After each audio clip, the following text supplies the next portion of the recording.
এই মুহূর্তে দাঁড়িয়ে আছি বিজয় ৭১ হলের সামনে। সকাল থেকেই ঢাকা বিশ্ববিদ্যালয় এলাকায় আছি।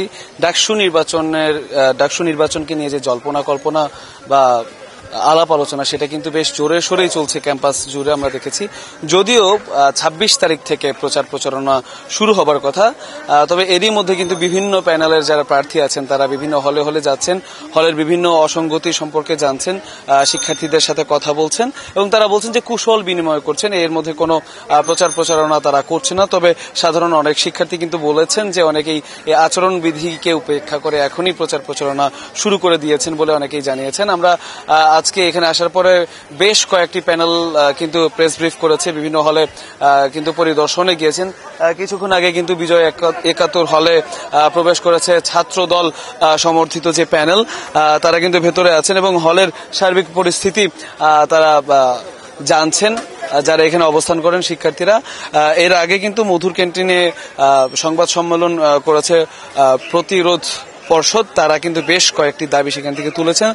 তারা বলেছেন যে নির্বাচনের যে হাওয়া লেগেছে ঢাকা বিশ্ববিদ্যালয়ে সেটা কিন্তু কিছুটা ম্লান করে দিচ্ছে মিড টার্ম এক্সাম এবং ফাইনাল যে পরীক্ষা সেটার প্রস্তুতি। তো সেই ক্ষেত্রে ডাকসু নির্বাচনের এক সপ্তাহ আগে থেকে সব ধরনের পরীক্ষা সাময়িকভাবে স্থগিত করার কথা তারা বলছেন।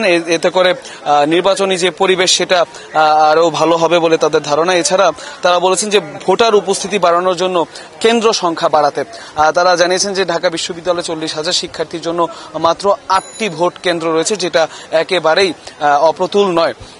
তো সেই ক্ষেত্রে এই বেশি ভোট কাস্টের জন্য আরো বেশি ভোট কেন্দ্র সেটা স্থাপনের কথা তারা বলেছেন এবং তারা বলেছেন যে আবাসিক অনাবাসিক সব শিক্ষার্থীর জন্য এই ডাকসু নির্বাচনে ভোট দেওয়ার ব্যবস্থা করতে হবে তারা বলেছেন। এবং তারা বলছেন যে ১৯টি হলের জন্য কিন্তু আসলে ৮টি ভোট কেন্দ্র পর্যাপ্ত নয়। এছাড়া তারা যেটা বলেছেন যে এক একটা রুটে কিন্তু ঢাকা বিশ্ববিদ্যালয়ের ৮টা করে যে বাস চলে, সেই বাস যে চলাচল সংখ্যা সেটা ৩ গুণ করতে হবে ভোটের দিনে, তাতে করে অনাবাসিক যারা শিক্ষার্থী আছে তারা কিন্তু স্বতঃস্ফূর্তভাবে ভোট দিতে আসবে বলে তারা ধারণা করেছেন। এবং আচরণ বিধি লঙ্ঘন নিয়ে কিন্তু অনেক দল, বিশেষ করে শিবির এবং ছাত্র দল কিন্তু পাল্টি তারা কিন্তু অভিযোগ তুলেছেন এবং বলেছেন, একটা দল বলেছেন যে শিবিরের নেতাকর্মীরা তারা কিন্তু এরই মধ্যে কোরআন শরীফ বিতরণ করেছেন এবং অনেক কিছুই করেছেন, সেটা তারা আচরণ বিধি লঙ্ঘন হিসেবে দেখছেন।